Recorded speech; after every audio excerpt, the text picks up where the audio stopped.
Autocura com apometria de ancoragem. 8º dia.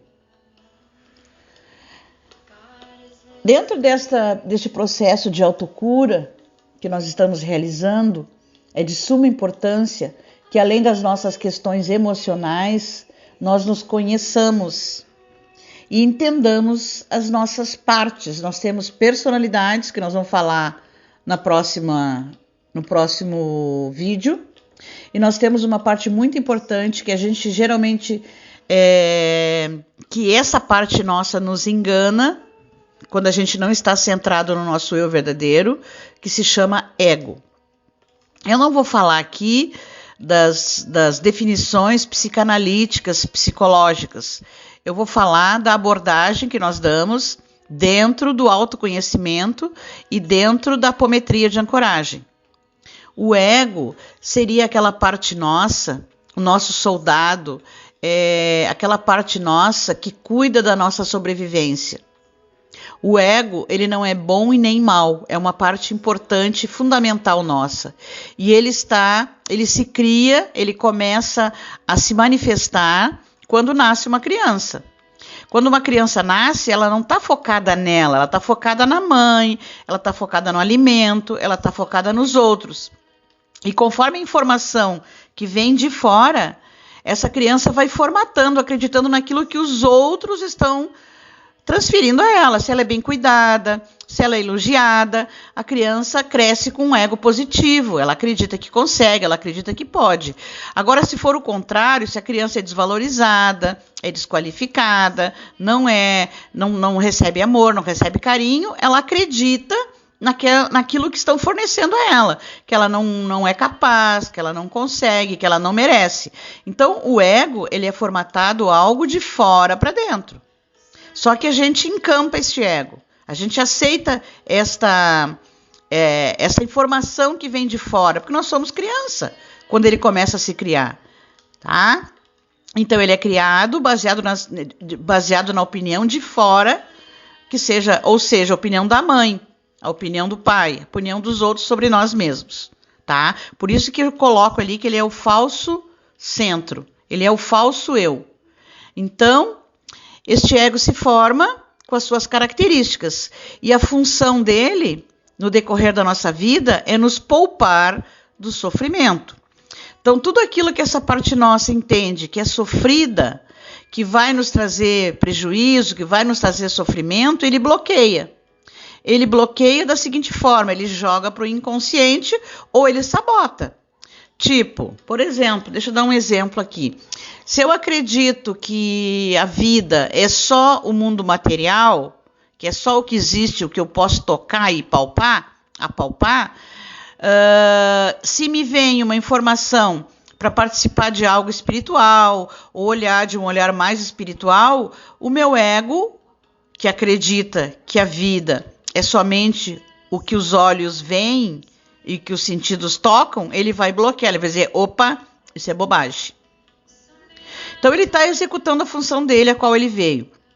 Entretanto, não é o ego que manda na nossa vida, é o nosso eu divino, é o nosso eu verdadeiro.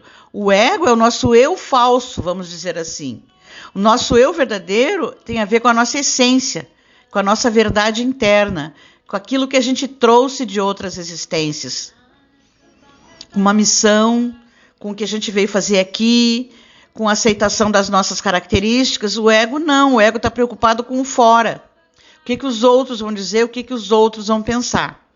Então, no decorrer das nossas vidas, a gente desencarna e ficam alguns fragmentos de ego negativo. O que é o ego negativo? É o ego que sabota, é o ego que não acredita em nada, é o ego que bloqueia, é o ego que quer nos poupar de nos mostrar como nós somos realmente, as nossas debilidades. Então ele cria um falso eu. Por exemplo, se eu tenho um complexo de inferioridade muito grande, o ego, para eu sobreviver e para ninguém descobrir a minha fraqueza, ele vai criar um eu super orgulhoso, um eu gigantesco, que não é o eu real, é um eu criado pelo ego para não mostrar as minhas deficiências.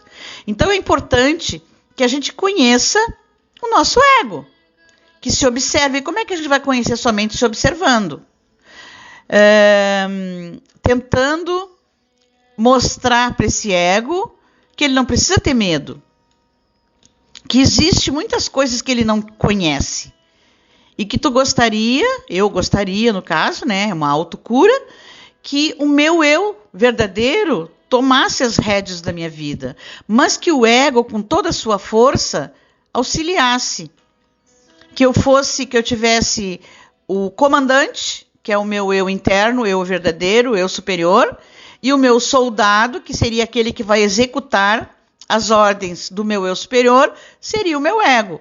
Aí é diferente, aí o ego não sabota, aí o ego traz força, porque ele está alinhado com esta minha consciência superior, que é o meu eu superior. Então isso é fundamental, tá? Então o ego, ele é considerado as nossas máscaras que a gente cria, quando ele está negativado, tá?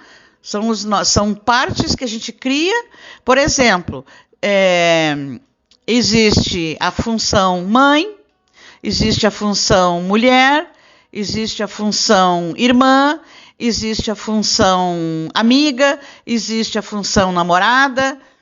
Existem várias funções, várias máscaras, papéis que a gente executa durante a nossa jornada e que são todos necessários. Só que nenhum deles reflete quem eu sou verdadeiramente.